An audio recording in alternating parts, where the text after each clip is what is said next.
It is overtime here again at Old Favorite Friday, and we are at Barrel Amongst. I am with Ralph Renault, our head brewer, talking about a classic English ale in Hobgoblin. Now, this is a beer that I saw for the first time back when Florida was a beer wasteland. And there was not much craft around. There were a lot of imports. There were a lot of Belgian beers out there. There were a lot of English beers that kind of first came into the market. And this is one of the ones that I first saw. It's from Wychwood Brewing Company. I had seen this beer listed as like every different style under the sun. The old labels back in the day said strong English brown ale or English brown ale. Right now it's listed actually as a ruby beer. Hobgoblin, this is a new can that I saw for the first time. And by the way, it just came back into the market. It was gone for a while. I've also seen it listed as an ESB. Which is a little bit darker than I would typically see for an ESB. So a beer that can be described in many different ways. How would you describe this beer, Ralph?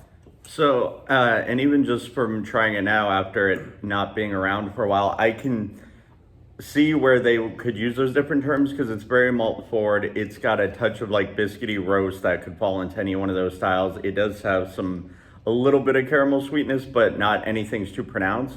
I mean, the ESB to me is a little stretch because the lack of hop character, in my opinion, compared to like, not that it's not there, but it's more of a second or third player. But I could see where in that mild or brown ale type realm where it would live. So to me, I would describe it more as like a mild. Yeah, I think one of the first times I've ever had this beer, and I probably had it at a bottle first, because I was one of those guys that would go down to the Total Wine and More and just get a new beer every single, a whole new 6-pack every week and just drink through them because I was, a budding beer geek that wanted to try everything. But I think the first time I had it on draft was there's the Blue Anchor Pub in Delray Beach, Florida, and they used to, I don't know if they still do, a lot of cask ales. And this was one of the beers that was available as a cask ale. And do you have anything to say about cask ales there, Ralph? Yeah, I mean, I have some friends who love cask ales, and obviously I doubt with craft beer even taken over in England, I know it's not as big of a thing, but the whole real ale movement.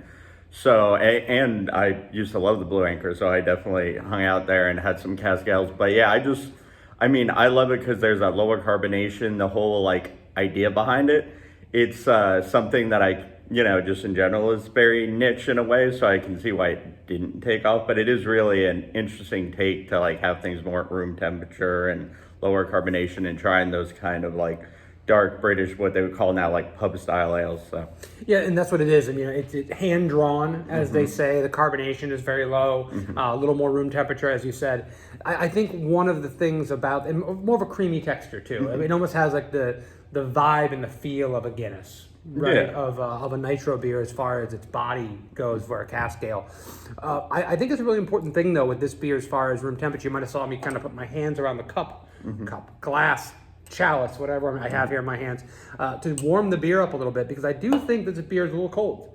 And I would imagine that the slight chocolatey notes, the slight caramel notes, a little bit of the fruitiness probably comes out a lot more as this beer warms up closer to room temperature. And I know that's sacrilege for so many people to think about drinking a beer closer to room temperature, but with your darker beers, your imperial stouts, many different styles, you don't want to have them super cold because it mutes flavor and aroma. Yeah, and I could definitely see that because while this is, to me, it's easy drinking compared to some of your dark beers you'd have now, there's lots of like those bread notes and like I said, just biscuit. It makes me think of a bakery, to be honest, and I mean that in the way it almost bridges on that, like, yes, it is a liquid, but it reminds me more of food in ways because there are so many of that character of like bread, biscuit, chocolate. So it's one of those great old school beers that you don't see a lot where you can like enjoy it in the same way if you have like a good sauce on something and you're describing the sauce. It's the same thing with this beer. There's so many flavors and they work well together that you want this warm. You want to sit on it for a minute and just sit there and sip it.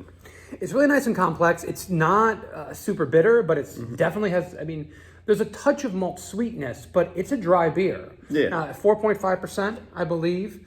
This is just a nice, really, because nothing really stands out as far as being like, this is the thing that hits you overhead with the beer. It's in danger of some people going, well, it's kind of boring. Yeah. And that is kind of the opposite the way I look at it. Because everything is such good balance, because every time I take a sip of it, I'm tasting something a little bit different, It's really mild, it's really smooth, and it's kind of unfolding as I drink it a little bit more. And it's one of those beers I think that could easily get kind of looked at as, oh, it's just, another brown beer. But it's a classic style, a beer that works. I'm excited. I was actually walking through Total Wine and More and was recommended by one of the people from the distributor that was there stocking the shelves. And I was actually talking to him. I said, I'm doing Old Favorite Friday. Any recommendations for me? And he said, oh, this just came in. They brought in a bunch of beer that used to be in Florida that, had left the state through distribution means and now coming back into stock. And I was like, oh, that's perfect. And I also never would have recognized it because I am used to the classic bottles. If anyone knows them, very distinctive label, very distinctive bottle. And to see these cans for the first time, I would have walked right by it, would have had no idea. Little rebranding in the Ruby beer thing. So I'm excited. I'm excited to have another really good classic kind of British style ale available.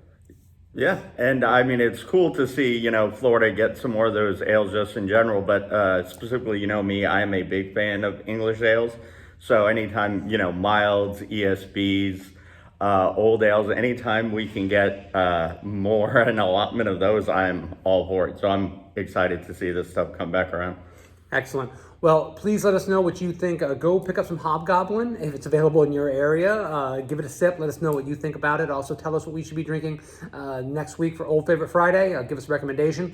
And also, please like, subscribe, hit the notification button so you can see when these videos come up and see all the other videos we do and talking about classic beer styles and beers that we really love and we're really excited to talk about. We'll see you next week. Cheers. Cheers.